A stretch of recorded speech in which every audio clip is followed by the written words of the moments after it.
Are you looking for a way to add more realism to your watercolor pencil work? Water drops are a fun and dramatic way to do this. Today I'm going to be sharing with you not just how to paint a water drop, but actually how to integrate it into the stages of your painting so that it doesn't look pasted on. We're going to be painting this petal together, and I'm going to be sharing some tips that will help you achieve better water drops in your own work. Let's go ahead and get started. The petal that we're going to be painting today is actually part of a larger piece. This watercolor pencil lily is a full-length tutorial that's available on my Etsy shop, but we're going to be just taking this single petal here, and I'm going to be using that to guide you through the process of painting these water drops. You can see on this lily, I only placed one water drop on the petal, and I placed two here, but today we're going to be doing two on this petal so that I can show you a couple different techniques for creating your highlight. Planning where to place your water drops at the beginning of your painting is super essential if you want to preserve those highlights. Now we can do that by either masking the highlight with masking fluid or just coloring around the highlight.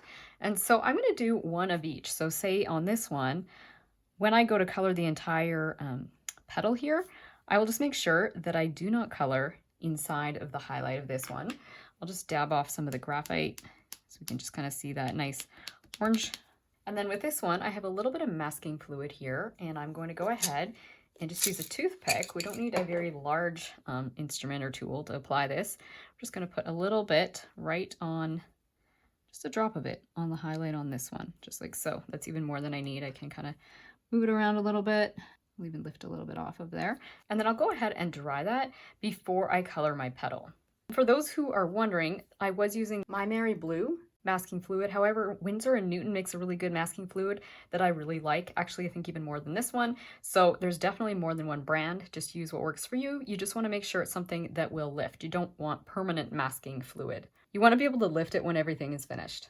The next step will then be coloring the entire petal. So I'm going to go ahead and do that now. I'm going to start out with this orange. This is dark cadmium orange by Faber-Castell. However, you can use any orange watercolor pencil that you would like.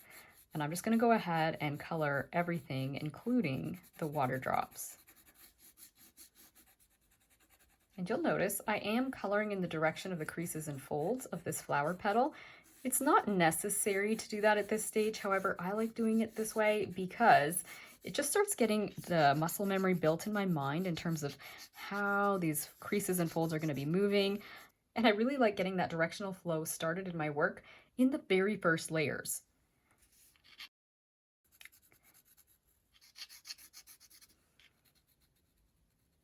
And you can see I'm working around that little highlight there. And it's actually, in this case, I would almost say using masking fluid is something you have to be more careful with when you use watercolor pencils, because your watercolor pencil could end up like accidentally, if you come too close to the fluid, you could end up lifting it. So be careful about that. Because you have more control with watercolor pencils than with just regular watercolor, I'd almost say masking fluid might even be less essential than regular watercolor, because you have the option of being a little more controlled and careful as you come up to your little highlights there. Okay, you're gonna notice I went a little bit darker here. I'm looking at my reference photo to figure out where things get more vibrant with that orange. And it definitely gets more, whoops, vibrant right there. I went out of the line, I'll fix that after. Just color right down there where there's a fold. I'm just gonna use this eraser here. It's a pen shape eraser, but it's nice for getting into small little areas when you kind of slop. This is a Tombow eraser, by the way. And then I will just come back in here. I'm using a little bit lighter pressure in this area because you can see it's actually more pinky and almost like a light pastel color in this area here. I'm gonna come down here and it gets dark in here again. You can see there is a tiny little bit of light there. I'm not sure if I'm going to worry about that, but why not? We can. All right, so then I'm going to come in with my pinks and do the same thing.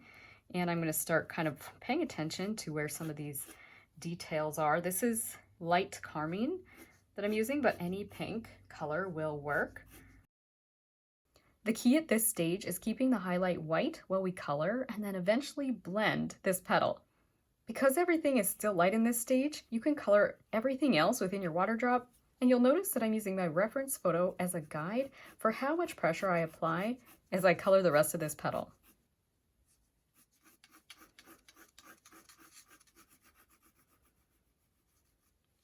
little bit more down here.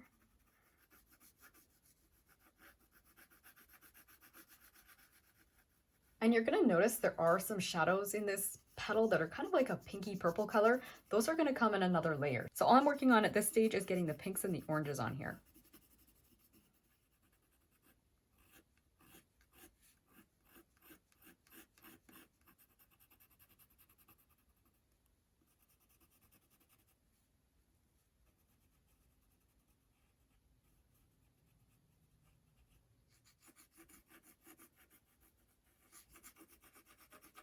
Just gonna use soft, gentle pressure here with my pink just to kind of fill this area in so I get a nice soft pink look.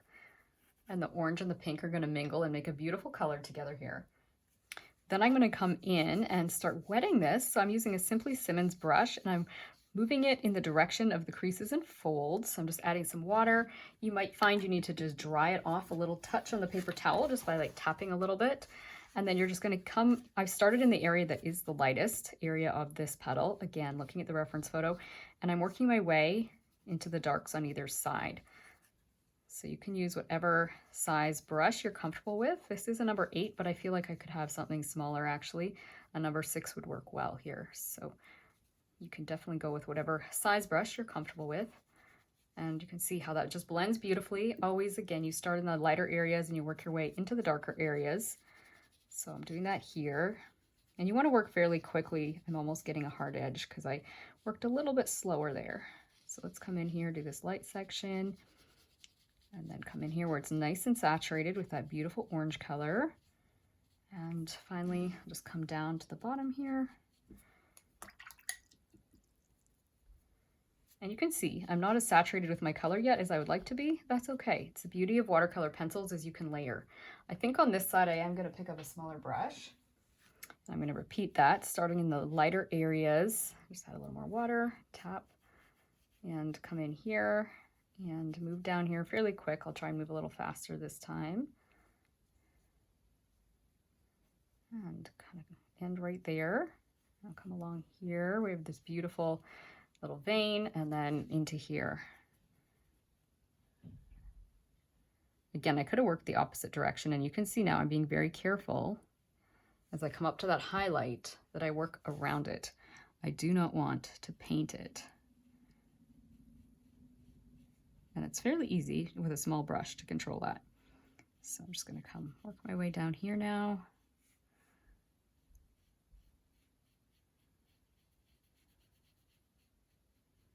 Like so. You can always use a clean, damp brush and just make sure you're happy with where the blend is in the kind of where your transition little area is in your work. I think overall I'm happy with this. And I'm going to go ahead and dry it, and then I can come in and add more details at the second layer, as well as add the rest of the details to these tiny little water drops. Actually, before I dry it, I probably get away with doing these little shapes. They could bleed if I'm working too wet. You might have to sometimes, if you have little adjacent shapes, you need to let this area dry before coming into here. But because I'm working fairly damp, I've tapped my brush off fairly well, I can get away with just coming in with just a damp brush and just blending these really dark little sections.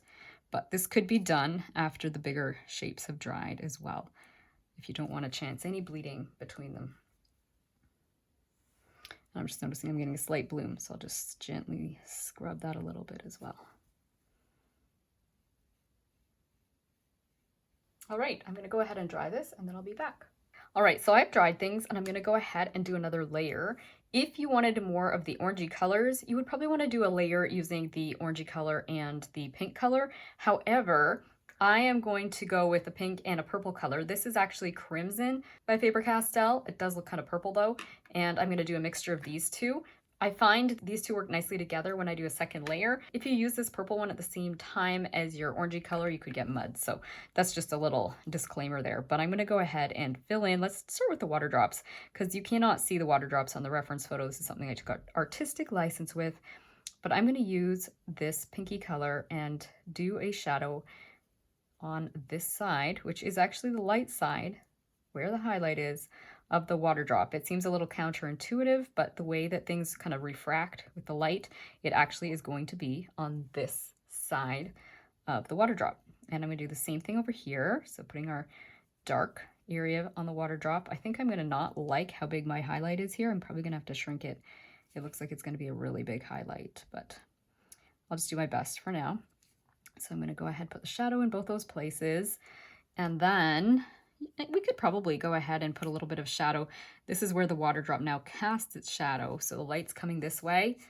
It's hitting this side of the water drop, creating the highlight, but also creating darkness around. It kind of shines through that highlight and creates a light area here. And then the water drop itself casts this shadow directly onto our petal. We're gonna blend this around here in a minute, but I figure since I'm using this pink, I'm gonna go around and just add a little bit more detail to my petal with it. So anywhere that I feel like I wanna go a little bit pinker, I can. So I'm just gonna put a very soft little bit of pink over here because I feel like it's too light. So I'm just gonna gently color this. And then we'll deepen the shadows with purple here in a minute.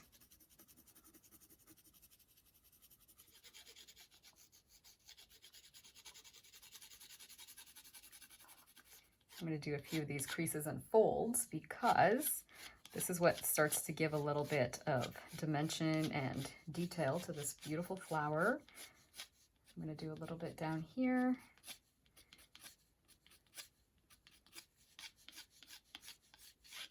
And as I mentioned before, definitely, there's no reason you couldn't have added more orange. You just want to do that in a separate layer from your purple. But because I plan to come in with the purple right away, I'm just going to go ahead and avoid the orange for now. I'm going to come add a little bit more down here, and then we'll pick up our purple. It's called Crimson, and I will just quickly add a little shadow in this area. You can see that beautiful color, and then you'll notice I'm going to be pulling this color in a few more spots in a quick minute here. Just fill this in. A little bit down there. Some shadow in here. Could even go darker if you want to. A nice dark indigo or purple would work well for the shadows.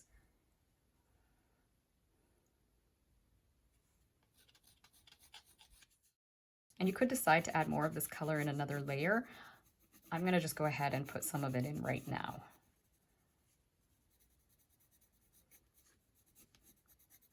You can see that the little stamen and stigma from this lily are casting shadows across the petal. So I'm going to throw some of those on here.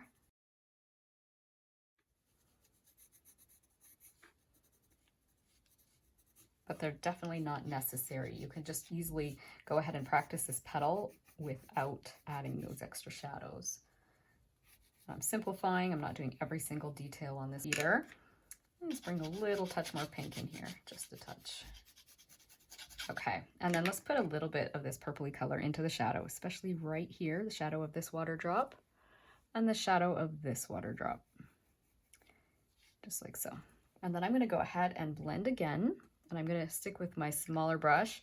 This is the number 6, and I'm going to use a little less water this time, and I'm going to start moving this direction first to do some of these creases and folds with this pink. Seem a little bit drier. Add some water. Let's bring it in here so you can see my water and see how I top things off. I'll just kind of come like this time. I'm going to move right through, going back and forth, almost like a swinging motion with my brush so that I don't end up with any kind of hard edges as I come into here. And I'm going to get my shadow and start pulling it around a little bit. That beautiful purple and pink are going to mingle. And if I want to go darker, we can always add another layer later. I'm going to come back, rinse and dry my brush because I don't want to pull too much purple over here right now. Repeat this. You can see how that water just picks up that pigment and just makes it so vibrant and starts making it move around. So beautiful. Okay, I'm happy with this side of the petal, I think.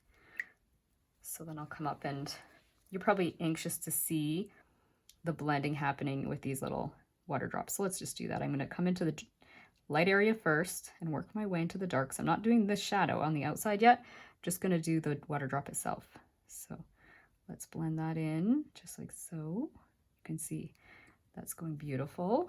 I'm going to come and do this one. I'm going to tap off more of the water. I don't want to be too wet. use the light side first. Like I say, with this one, we might want to fill in the water drop highlight later. This one's almost shrinking too much, the highlight.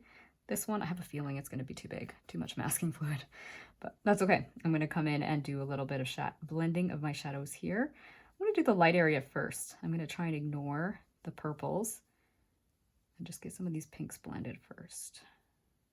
And I don't want to touch my drops really because I don't want them to blend around too much. So I'm just going to do a little bit of blending here, and I'm going to let things dry a little bit. I can see that drop is still shiny. I'm just going to come in and do a little bit of blending here while I wait for that to dry, because I don't want to have my water drops completely blend into my petal. This step is essential for realistic water drops, because if you blend your water drops into your petal at this point, you'll end up losing all the shadows and details that bring this water drop to life. Now, watercolor pencil thankfully is forgiving, so we can always come back and add more shadow on top later. But I'm being cautious because I want to keep those nice darks dark. So that's why I'm letting things dry a little bit before I go back and blend them. Okay, let's give it a shot. Let's see how it works if I start blending some of these. Again, not too wet, not too dry. Seems like those are blending okay. I'm going to work around here and come down to here. You could just wait and thoroughly dry those water drops and then come back in here and blend this area too. I feel like my water drops are probably dry enough now that I can work around them at the top. If they start to blend into your petal too much, you know you're going to need to just add a little more pigment after it's dried to kind of create a little more definition, but I think we're going to be okay.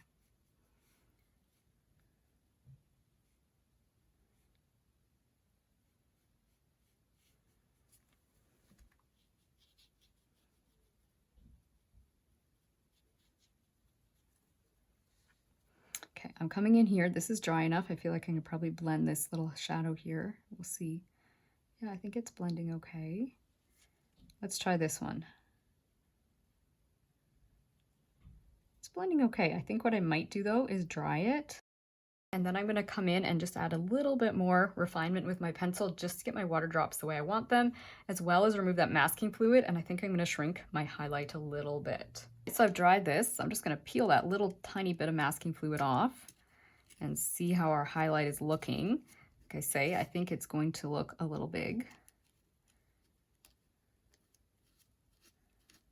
Yes, I don't like how big that looks, so that I can quickly come in here and just use my watercolor pencils and bring that highlight down a little bit in size, just like so.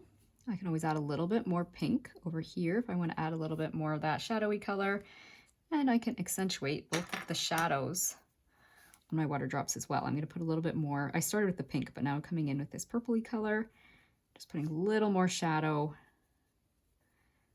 where the shadow is being cast from the water drops onto there. And if I wanted to, I could even do a little bit of pink on this flower petal, but not 100% necessary. I'm going to come in here and just gently blend this area first. Just make sure I'm happy with it, and then I'll come in and deal with the water drops. And I'm thinking I'm just going to quickly use my hair dryer to finish drying this area, and then I'll come in and just tweak my water drops ever so slightly. Okay, so I've dried it, and now I can come in and just do a tiny little bit tweaking to my water drops, just blend that extra little bit of pink that we added in there, a little bit here. So again, I've got my water right here. When I say blending, I've got a little bit of water in my brush. Oops, starting to lose that highlight. I just accidentally blended into it. I'll show you what you can do if that happens. It's a little more destructive, but you can, this is an option. I'll tell you two options actually. I'm being a little bit sloppy here. Okay, let's see. Try different positions so I stop slopping. These cast shadows are really what help define our water drop.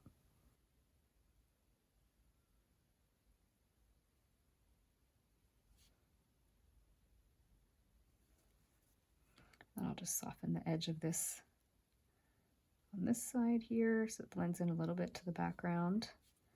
And then I'm going to go ahead and dry it, and I'll show you a couple options for the highlights. So I've dried it, and one thing you can try is lifting. You can use the tip of your brush or even a firm brush, and just do a little bit of scrubbing and then tap with your paper towel, scrub a little bit and tap. Sometimes that can lift your highlight out sufficiently. I'm just going to do that, a couple scrubs, tap. And you can, again, you can top it up by coming back in with a little bit more of your pencil. So I'm overlifting that highlight, but that does work. You can see that's an option. I don't mind that highlight here, but if you didn't like your highlight, you could take another watercolor pencil, a white watercolor pencil, dip the tip of it into some water. It's just going to soften it a little bit. You're going to get a nice bold white area there. Actually, let's try that with the Faber-Castell white. Another option would be using white gouache. You could use that for your highlight.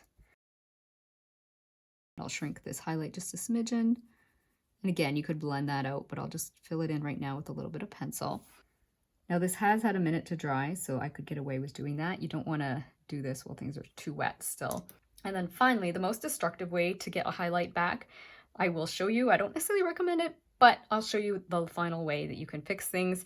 If your highlights disappeared, I'm just going to dry this before I show you this.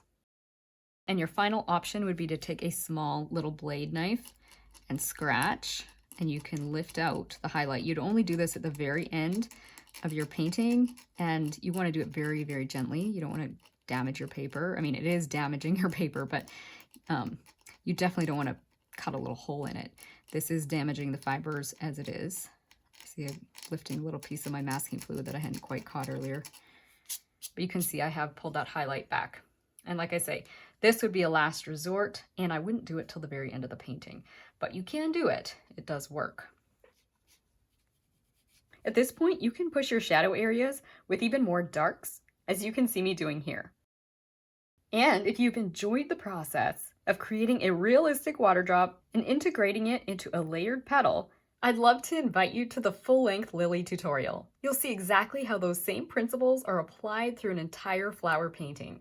In the complete lesson, you'll use the same techniques we used today, along with additional layering and wet-on-wet background techniques for watercolor pencil, and add texture and detail to create a beautiful lily from start to finish.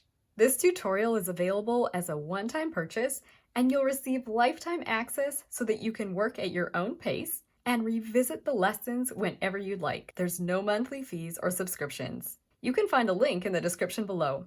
I can't wait to see what you create. In the meantime, I hope this tutorial has brought a little taste of God's beauty and peace into your everyday life, and that it's inspired you to continue enjoying your own creative journey.